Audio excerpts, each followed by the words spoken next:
Well, it's definitely great to see all of you here tonight Yay. and share that beautiful meditation, Jeff. Thank you. You're welcome. That was nice. It's always interesting to me to think about, we know, at least intellectually, everything is holy. We know that we're all one. And the smallest thing can distract us from that truth. They said this, the Union of Concerned Scientists sends out a calendar every year, and this one came up, this page. Let me read it to you. In capital letters with exclamation points, the wife says to her husband, she's driving, "Good grief, gas prices up again. That's outrageous. I'm so angry." And then the next one is, "Sorry, force of habit. They're driving an electric car."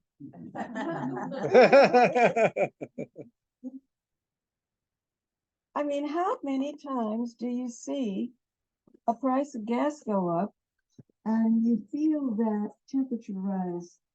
It's like, oh no, when is it going to stop?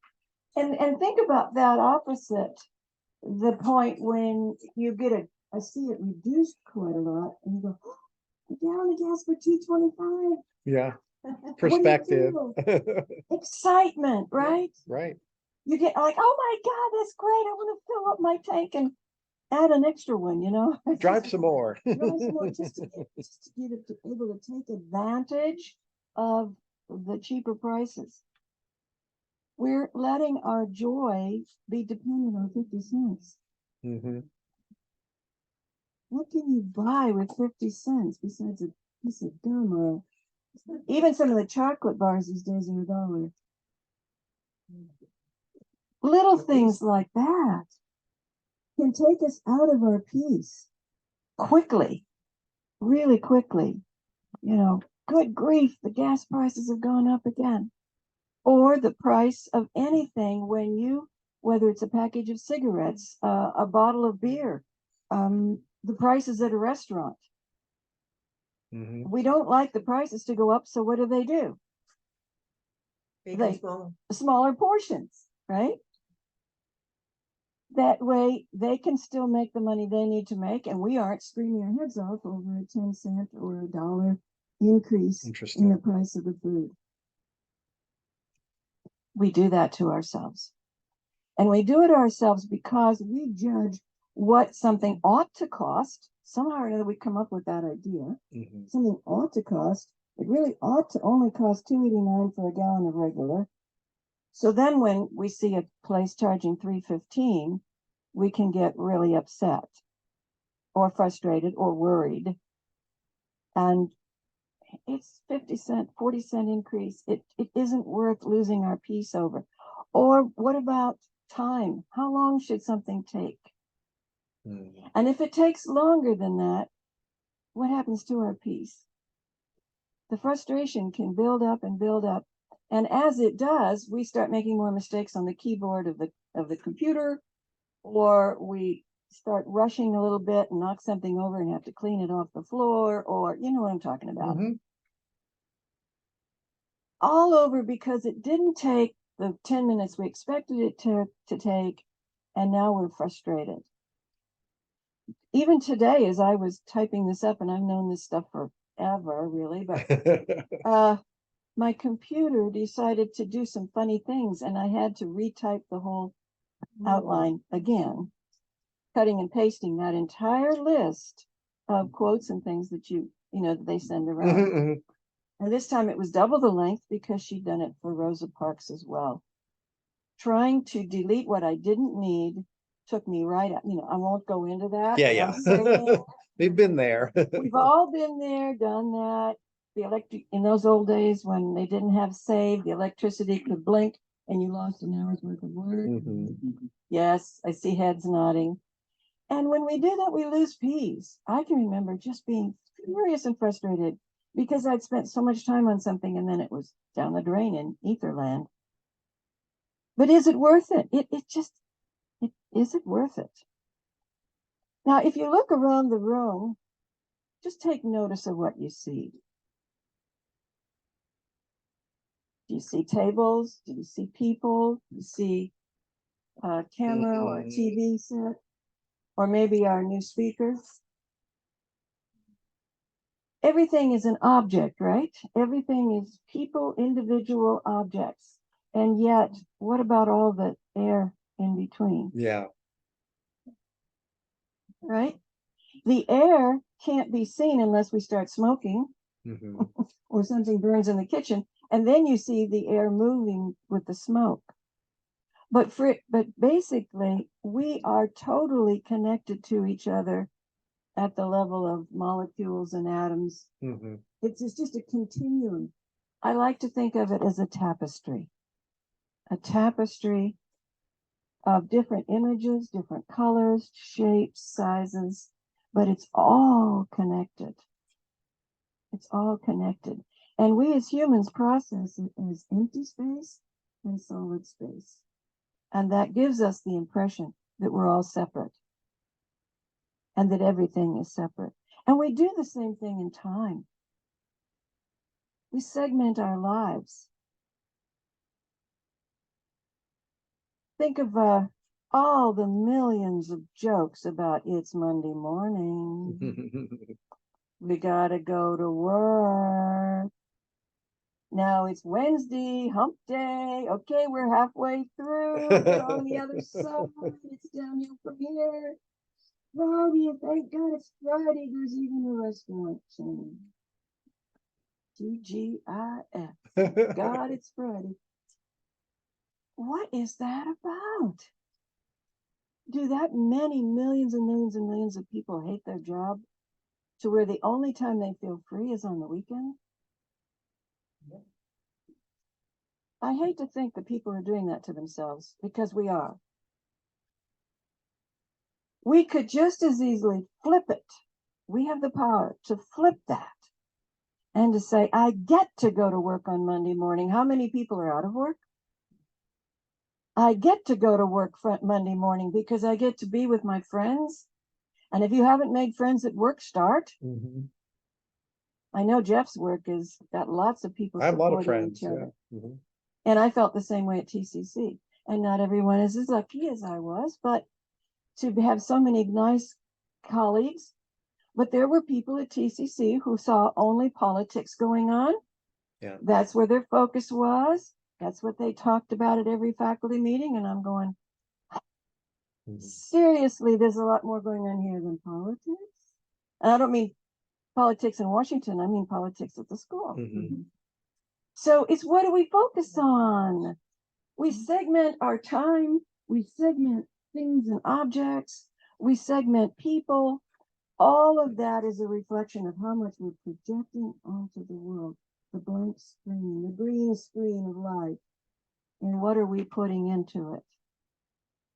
So we've looked this month at 3 ways of thinking about the world. The mundane, that's the get up in the morning, brush our teeth maybe, or take a shower and fix some coffee and go to work and and come home and make supper and whatever, the daily routine. We wash our dishes, we wash our clothes, we do the yard work, the mundane. Can we see that as a pleasure? Can we see that as a joy? I think about, well, everybody these days, it's like sticks it in the dishwasher, but I used to, and still do, wash dishes by hand, and it's fun to see the soap suds and how they sparkle in the light and things like that. There's always a way of seeing beauty in the world. And so the first week we sought to see the sacred in the mundane, in the worldly, in the everyday.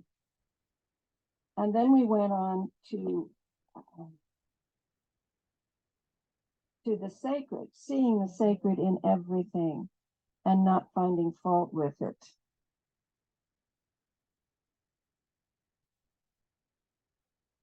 The sacred permeates everything. It's that tapestry of life.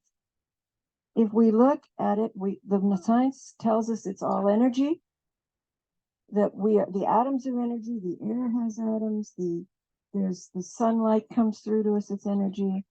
And we as babies are finding out what's out there with our five senses. And we never stop, of course. We still smell the air, we see the people, we taste the food at Thanksgiving. All these things help us experience life in the three-dimensional plane. The problem for most of us is that we also make judgments about every single thing that we touch, taste, smell, hear, or whatever. This is good, this is bad. This is desirable, this is not.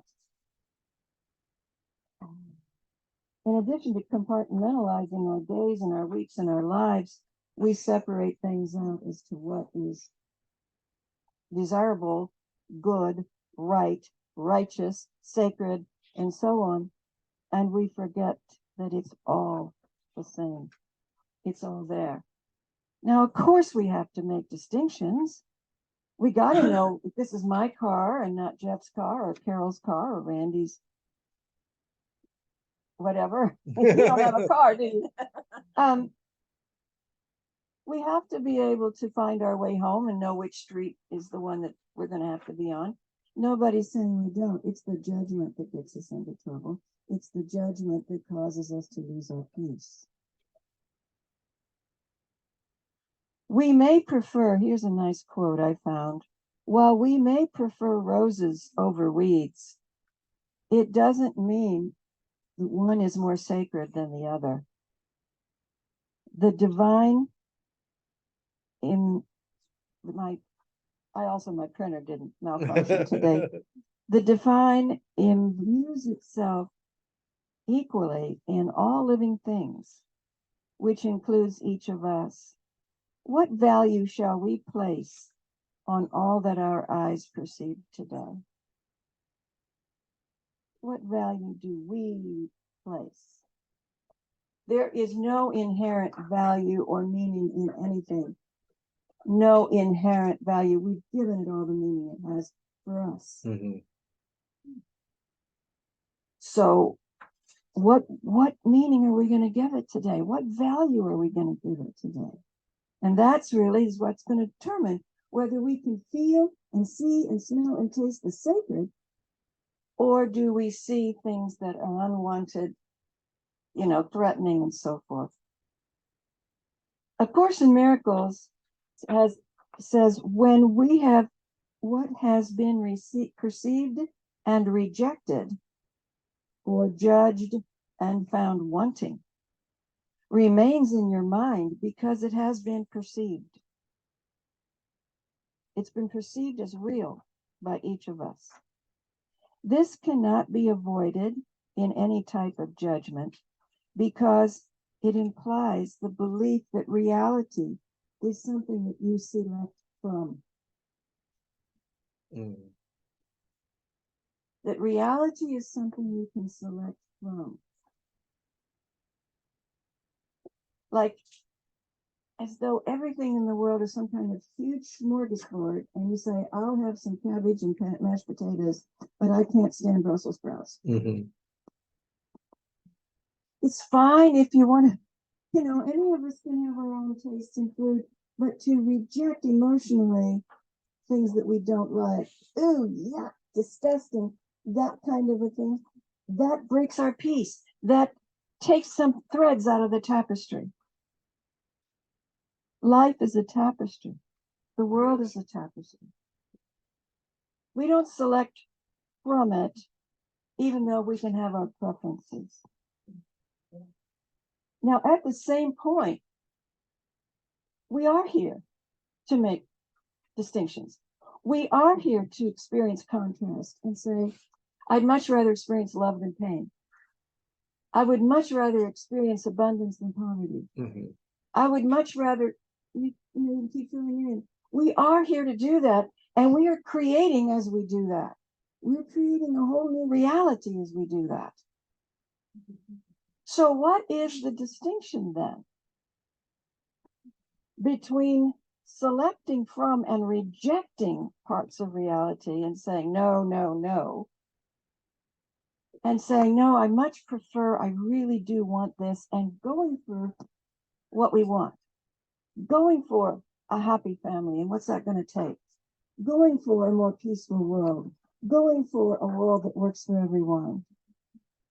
We can have our preferences, but at no time do we reject whole cloth that doesn't have a right to exist because I don't like it. Mm-hmm.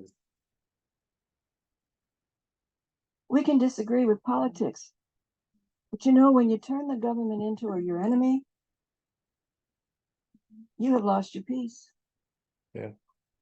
And in the same moment, you've lost your oneness, because that which we judge against, we have separated ourselves from. Yeah.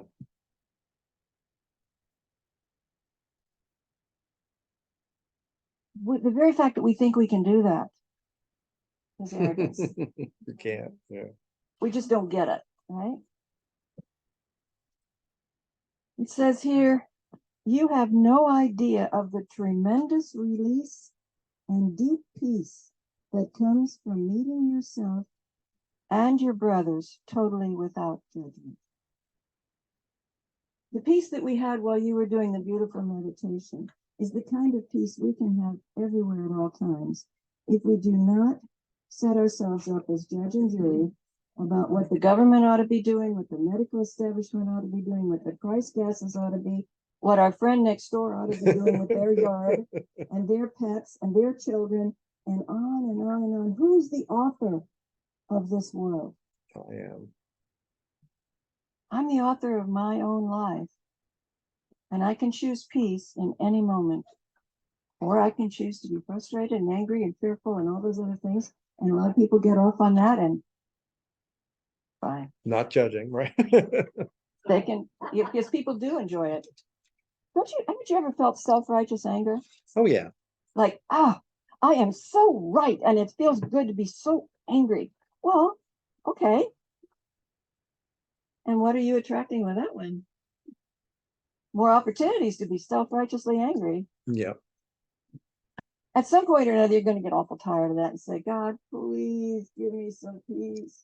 Okay. Stop judging. You got it. Yeah. You got it. Each of us is a vital thread in another person's tapestry. Our lives are woven together for a reason.